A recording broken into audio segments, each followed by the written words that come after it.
He sat in the back row of the double-decker tour bus, camera around his neck, faded baseball cap pulled low. Just another retired tourist enjoying San Francisco. The three thieves working the upper deck didn't give him a second glance as they moved through the distracted crowd. But when one of them reached for the wrong backpack, the old man's hand moved faster than anyone expected. What happened in the next 8 seconds would end 3 criminal careers and reveal a past the FBI tried to keep buried. Welcome to Secrets Never Told. Before we begin this story of hidden instincts and instant justice, tell me in the comments, where are you watching from today? And if you believe some skills never fade no matter how many years pass, hit that subscribe button and help us honor those who served in silence. The afternoon sun blazed over San Francisco's Fisherman's Wharf as the red double-decker tour bus prepared for its 2 p.m. departure. Frank Miller, 63 years old with silver hair and reading glasses perched on his weathered face, climbed the narrow stairs to the open-air upper deck. His khaki cargo shorts, tourist polo shirt, and Canon camera marked him as just another retiree checking items off his bucket list. He selected seat 14, back row, right side. Perfect view of the Golden Gate Bridge. Perfect view of everything else, too. Old habits died hard, even 15 years after retirement. Frank had spent 32 years with the FBI, 20 of those with the hostage rescue team. He'd conducted over 200 operations, extracted hostages from situations most people couldn't imagine, and trained 3 generations of federal agents. Now, he took pictures of bridges and tried to remember what normal life felt like. The upper deck filled quickly. A family from Ohio settled in front of him. 2 young kids already arguing over window seats. A couple from Germany studied their map. 3 college girls took selfies, and then Frank noticed them. 3 men, mid-20s, moving separately but with synchronized awareness. They weren't looking at the Golden Gate Bridge. They were watching the tourists. The first one, tall with a red hoodie, positioned himself near the stairs. The second, wearing sunglasses and a 49ers cap, drifted toward the middle section. The third, heavy-set with a backpack, stayed mobile, weaving between rows. Frank recognized the pattern immediately. Surveillance position, exit control, mobile operator, classic 3-man pickpocket team. Frank had seen this setup 100 times during his career, though usually in hostage situations rather than tourist scam. The principle was identical. Control the environment, exploit distraction, execute quickly. He adjusted his camera, framing a shot of the bridge while keeping all 3 men in his peripheral vision. The tour guide's voice crackled through the speakers, welcoming everyone aboard and beginning her scripted commentary about San Francisco's history. Perfect cover noise. The bus pulled away from the wharf, heading toward Lombard Street. As the vehicle accelerated, tourists shifted their attention to the passing scenery. That's when the operation began. Red hoodie remained at the stairs, blocking the only exit from the upper deck. 49ers cap moved closer to a businessman absorbed in his phone. Backpack guy approached the German couple, pretending to take photos of the skyline. Frank watched, calculating. They were professionals. Smooth movements, natural cover, excellent timing. But they'd made one critical mistake. They hadn't accounted for someone who knew what to look for. 49ers cap made his first move, bumping into the businessman while reaching toward his jacket pocket. The contact was brief, practiced, almost invisible. Frank saw the wallet transfer happen in less than 2 seconds. The businessman never noticed, still focused on his phone screen. 49ers cap immediately passed the wallet to backpack guy in a casual handoff disguised as pointing at a building. The German woman's purse was next. While she and her husband stared at Alcatraz Island, backpack guy positioned himself behind them, his hand moving toward the open zipper of her bag. Frank's training screamed at him to intervene, but years of tactical discipline held him back. Never move until you understand the complete situation. Never expose your position prematurely. Then backpack guy made a mistake. He moved toward the young mother from Ohio, the one with 2 kids. Her diaper bag sat on the seat beside her, packed with everything a traveling parent carries: wallet, phone, passport, medication. Frank watched the thief's eyes lock onto the target. That's when something shifted in Frank's chest. Not anger, not heroism, just the simple cold calculation that this particular crime was ending right now. The bus turned onto Lombard Street, the famous crooked road forcing the driver to slow down. Tourists on both sides leaned out, snapping photos. Maximum distraction. Backpack guy reached for the diaper bag, his fingers closing around the zipper pull. Frank moved. What happened next took 8 seconds, though to everyone watching it seemed both instantaneous and impossibly slow. Frank's hand shot forward, covering the distance between his seat and the thief with the precise speed of someone who'd spent 20 years executing tactical movements under pressure. His fingers closed around the thief's wrist with a grip that had once restrained armed suspects, hostage takers, and trained combatants. The thief's head snapped around, shock registering across his face. He tried to pull away, but Frank Frank's grip didn't budge. In the same motion, Frank rose from his seat, using his body weight and positioning to rotate the thief's arm into a control hold that immediately compromised his balance. "Bad choice," Frank said quietly, his voice carrying none of the tourist-friendly warmth it had held earlier. Backpack guy tried to resist, throwing his weight backward. Frank adjusted instantly, maintaining the wrist lock while stepping into the thief's center of gravity. It was textbook control tactics, the kind taught at Quantico and practiced 10,000 times until it became muscle memory. The thief's knees buckled as Frank applied just enough pressure to the joint to make resistance both painful and futile. The entire upper deck went silent. The tour guide stopped mid-sentence. Tourists froze, phones forgotten, watching the elderly man in cargo shorts completely dominate someone 30 years younger. "You got two friends," Frank continued, still holding the wrist lock. "Red hoodie by the stairs, 49ers cap, middle section. Tell them to stay exactly where they are." Backpack guy's eyes went wide. Frank felt the recognition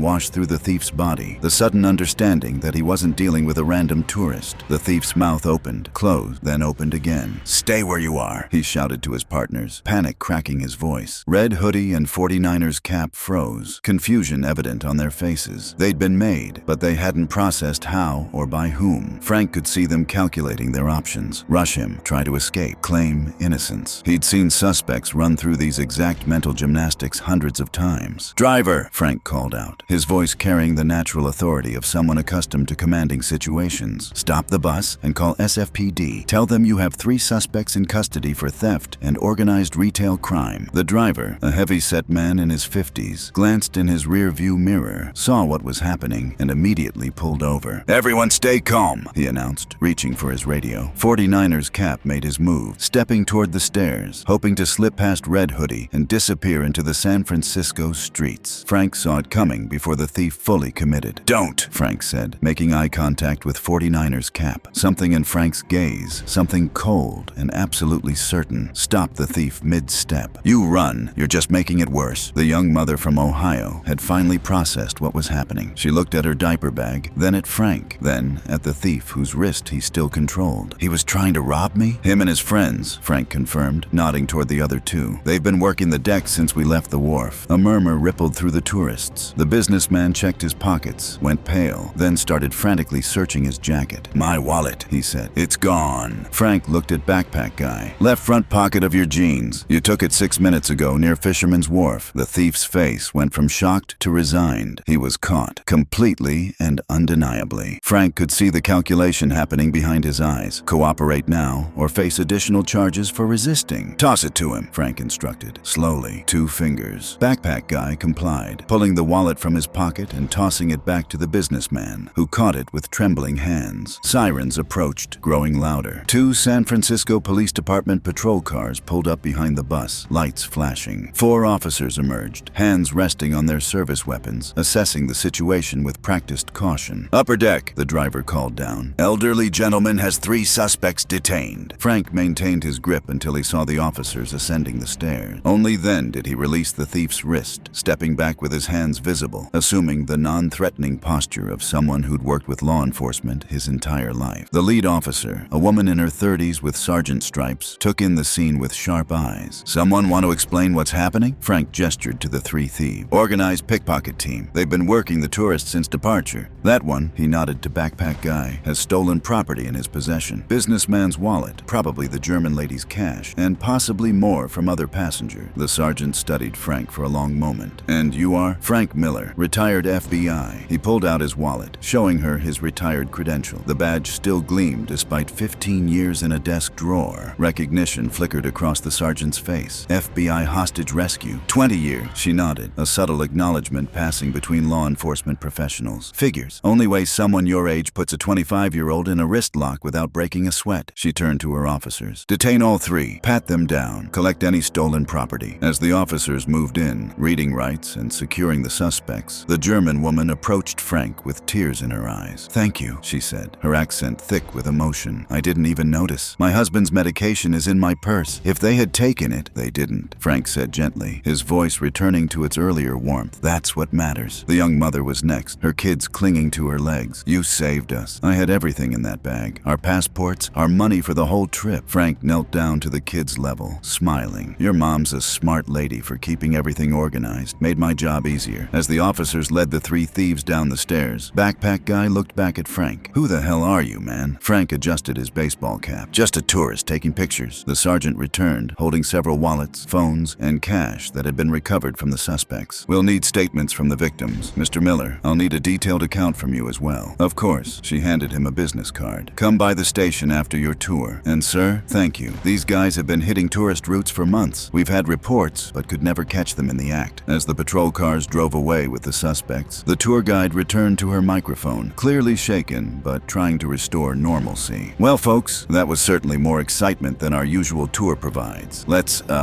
continue toward the Golden Gate Bridge." But nobody was interested in the bridge anymore. Tourists surrounded Frank, asking questions, taking photos, thanking him repeatedly. He deflected most of it with practiced humility, insisting he'd simply reacted and that anyone would have done the same. The businessman whose wallet had been stolen approached last. "Mr. Miller, I don't know how to thank you. There was $500 in cash, plus all my credit cards." "No thanks necessary," Frank replied. "Just keep better awareness of your surroundings. These guys target distracted people." As the bus completed its route and returned to Fisherman's Wharf, the atmosphere had completely transformed. What started as a mundane tour had become a story these tourists would tell for years. The elderly man who stopped three thieves with skills that shouldn't exist outside of movies. Frank was the last to descend from the upper deck. As he reached the bottom step, the tour guide stopped him. "Mr. Miller, the company wants to comp your next tour and probably hire you as security." He smiled. "I appreciate it, but I'm just passing through. Heading to Seattle tomorrow." She shook her head admiringly. "FBI hostage rescue. My brother-in-law was SWAT. He always said you guys were the real deal. We had good training and better teammates," Frank said simply. He walked away from the wharf, camera still around his neck, baseball cap still pulled low, looking exactly like what he'd claimed to be, just another tourist. But his hands had stopped shaking from the adrenaline. His breathing had returned to normal, and his mind had already filed the incident away in the same mental compartment where he stored 200 other operations. 3 blocks away, Frank stopped at a small cafe, ordered black coffee, and sat by the window. His phone buzzed. A text from his daughter. "Dad, someone just tagged you in a Facebook post. You stopped thieves on a tour bus? Call me." He smiled, sipped his coffee, and typed back, "Made the news already? Must be a slow day in San Francisco." She replied immediately, "Dad, you pinned a guy half your age, and you never told me you still had those moves. Some things you don't forget," he wrote back, "like checking under the bed for monsters when you were 5. But as he watched the San Francisco streets through the cafe window, Frank allowed himself a moment of honest reflection. The truth was, he'd been scared, not of the thieves, but of discovering whether his training had atrophied beyond recovery. 15 years of retirement, of quiet mornings and photography walks, had left him wondering if the skills that once defined him still existed. Today proved they did, not because he wanted them to, but because a young mother with 2 kids needed them to. His phone buzzed again, this time an unknown number. "Mr. Miller, this is Sergeant Chen from earlier. The suspects are talking. Turns out they've hit 17 tour buses in 3 months, over 40,000 in stolen property. DA wants to commend you officially. You available next week?" Frank looked at his coffee, at the tourists passing by outside, at the ordinary afternoon sunshine that didn't care about FBI credentials or tactical training.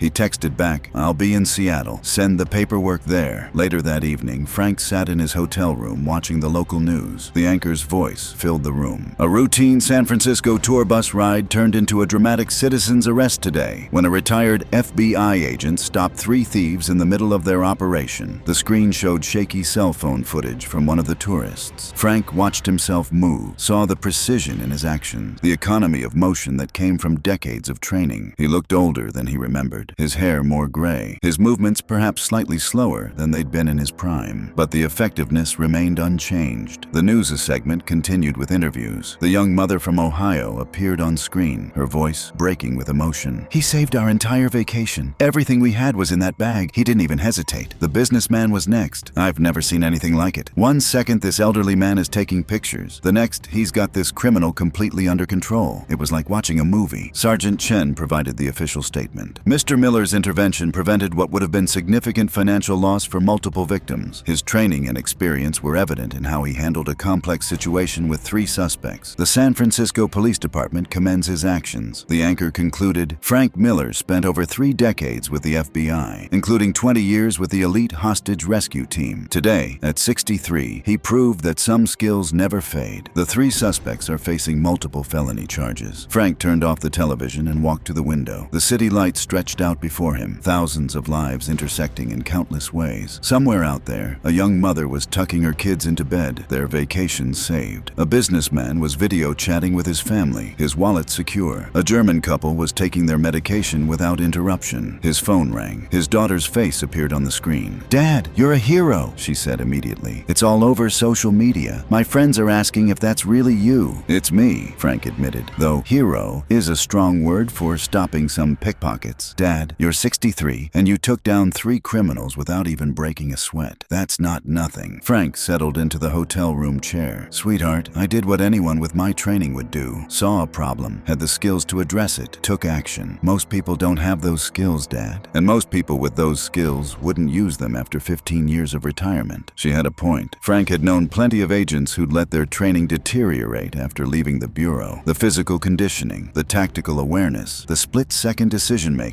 all of it required constant maintenance. Frank had maintained it not because he expected to need it, but because letting it fade felt like abandoning part of himself. "How are the grandkids?" he asked, changing the subject. His daughter laughed. "Nice try. They're fine. And they want to know if Grandpa is secretly a superhero. Tell them Grandpa is a photographer who got lucky. I'll tell them Grandpa is someone who helps people when they need it. Because that's the truth." After they hung up, Frank pulled out his laptop and began composing the statement Sergeant Chen had requested. The words came easily, each detail sharp and clear. Time of initial observation, suspect positions and movements, pattern recognition, decision to intervene, physical contact and control techniques, suspect statements and recovered property. It read like dozens of reports he'd written during his career, clinical and precise. But underlying every sentence was the memory of that moment when his hand had moved faster than his conscious mind could follow, when 3 decades of training had compressed into 8 seconds of perfect execution. The next morning, Frank checked out early and caught a cab to the police station. Sergeant Chen met him in the lobby, guiding him to a conference room where Assistant District Attorney Rebecca Torres waited with a stack of documents. "Mr. Miller," Torres said, standing to shake his hand. "Thank you for coming in. Your actions yesterday resulted in the arrest of 3 individuals who've been terrorizing our tourist industry for months." "Just did what needed doing," Frank replied. Torres opened a folder. "The suspects are Marcus Webb, 26, Daniel Cortez, 24, and James Liu, 27. We've connected them to 43 separate incidents across 17 different tour routes. Total estimated theft, $62,000. Frank let out a low whistle. "That's significant organized crime." "It is, and thanks to your intervention, we finally have them in custody with overwhelming evidence. Multiple witnesses, recovered stolen property, and your detailed tactical account of their operation." "What are they looking at for charges?" Frank asked. "Multiple counts of grand theft, organized retail crime, conspiracy, and given the number of incidents, we're pursuing RICO predicates." Torres paused. "Your testimony will be crucial in establishing their operational pattern and coordination." Frank nodded. "When do you need me?" "Preliminary hearing is in 3 weeks. We can arrange remote testimony if you're not in the area." "I'll be there in person," Frank said. "This kind of testimony works better face to face." Sergeant Chen walked him out after the meeting concluded. In the parking lot, she stopped and turned to face him directly. "Can I ask you something off the record?" she said. "Go ahead. How do you do it? Stay sharp after all those years?" Frank considered the question. "I run every morning. Not far, just a few miles. I practice the physical techniques. Not full speed, but enough to maintain muscle memory. And I stay aware, always watching, always calculating. You never know when you'll need it." Chen nodded slowly. "My sergeant keeps telling me that awareness is the foundation of everything else. That if you see the threat early enough, you can usually prevent it from becoming a crisis." "Your sergeant is right," Frank agreed. "In hostage rescue, we had a saying, the best gunfight is the one you see coming and avoid entirely. But you didn't avoid yesterday." "No," Frank admitted, "because sometimes avoiding means someone else gets hurt, and I couldn't let that happen." Chen extended her hand. "It was an honor meeting you, Mr. Miller. If you're ever back in San Francisco, let me know. I'd love to buy you a drink and hear some stories." "I might take you up on that," Frank said, shaking her hand. He walked to the taxi stand, his mind already moving forward to Seattle, to the next city on his retirement tour of America. But he knew yesterday would stay with him differently than the bridge photos or the cable car rides. It would stay because it had reminded him of something fundamental about who he was. The taxi pulled up to the hotel. As Frank gathered his luggage, his phone buzzed one more time. A text from an unknown number. "Mr. Miller, this is Sarah Jenkins, the tour guide from yesterday. I wanted to let you know that our company has created a commendation in your name. Any tourist who reports suspicious activity will receive the Frank Miller Awareness Award. It's not much, but we wanted something to honor what you did." Frank stared at the message for a long moment. An award in his name, not for shooting a terrorist or rescuing a hostage or any of the operations that had defined his FBI career, but for stopping 3 pickpockets on a tour bus. He typed back, "That's very kind. But the real award is knowing those families can enjoy their vacations safely. That's what matters." As the taxi drove toward the airport, Frank watched San Francisco fade in the rearview mirror, the city where he'd spent one afternoon as a tourist and 8 seconds as something else entirely. He thought about the young mother's grateful tears, the businessman's relieved handshake, the German couple's heartfelt thanks. He thought about Sergeant Chen's question about staying sharp and his daughter's insistence that he was a hero. But mostly, he thought about those 8 seconds, the moment when 15 years of retirement vanished and 3 decades of training surged forward like it had never left. The moment when Frank Miller discovered that you don't stop being who you are just because you change what you do. The taxi merged onto the highway, and Frank pulled out his camera, reviewing the photos he'd taken before the incident. The Golden Gate Bridge gleaming in afternoon sunlight, Alcatraz Island rising from the bay, Lombard Street's famous curve, all beautiful, all worth preserving. But the image that would stay with him longest wasn't in his camera. It was the look of shock on Backpack Guy's face when he realized the old man with the camera wasn't what he seemed. It was the relief in the young mother's eyes when she understood her children's passports were safe. It was the respect in Sergeant Chen's expression when she saw his credentials. Those were the images Frank would carry forward, the moments that reminded him why he'd spent 32 years protecting others, not for recognition or awards or news coverage, but for the simple, profound satisfaction of being in the right place at the right time with the right skills to make a difference. The airport appeared ahead, massive and busy. Frank paid the driver, shouldered his camera bag, and walked toward his gate. Just another elderly tourist in cargo shorts and a baseball cap, heading to his next destination. But to 17 tour buses worth of criminals, to one scared young mother, to 3 apprehended thieves, and to a police department that had finally caught their most elusive suspects, Frank Miller was something more. He was proof that legends don't retire. They just wait quietly in the back row until someone needs them. Have you ever witnessed someone whose quiet competence completely changed a dangerous situation? Someone who didn't need to announce their skills because their actions spoke louder than any title ever could? Share your story in the comments. At Secrets Never Told, we believe the most powerful protectors are often the ones nobody sees coming.